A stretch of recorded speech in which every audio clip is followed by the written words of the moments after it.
যে thumbnail design করে। Like বিভিন্ন থাম্বনেল ডিজাইনার আছে যারা শুধুমাত্র মোবাইল দিয়ে থাম্বনেল ডিজাইন করে। সো এইটা কিন্তু একটু ক্রিটিক্যাল যে আপনি থাম্বনেল ডিজাইন করে নাও কাজ পেতে পারেন, কারণ অনেকেই এখন আছে যে ফটোশপে খুব ভালো থাম্বনেল ডিজাইন করে।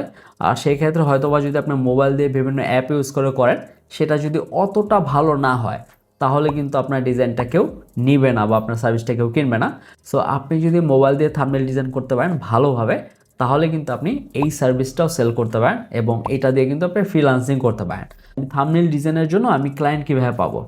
খুবই সিম্পল, যে আপনি ইউটিউবে যাবেন এবং ইউটিউবে গিয়ে 5,000 থেকে 10,000 বা 20,000 30,000 যারা সাবস্ক্রাইবার যে চ্যানেলগুলো আছে, বাংলাদেশি বলেন বা বিদেশি বলেন, প্রতিটা প্রোফাইলই বেশিরভাগ সময় পাবেন আপনি ফেসবুক পেজ পেয়ে যাবেন, আপনি ইমেল পেয়ে যাবেন। তো তাদের সাথে সরাসরি আপনি একটা মেল করতে পারেন। সো মেল করার ক্ষেত্রে একটা ট্রিক্স আছে, সেটা হলো আপনার প্রফেশনাল ওয়েতে মেল করতে হবে, আদারওয়াইজ কিন্তু তারা বেশিরভাগ ভাববে যে আপনি অতটা প্রফেশনাল না। সো যদি আপনি প্রফেশনাল না হন তাহলে কিন্তু আপনি কাজটা পাবেন না। আর সেখানে মেইন কি পয়েন্টটা থাকবে হলো আপনার প্রিভিয়াস যে ডিজাইনগুলো, যেগুলো আপনি শেখার পরে যেগুলো মেক করছেন, আপনার বেস্ট যে থাম্বনেলগুলো, সেগুলো সেখানে অ্যাটাচ করে দেবেন।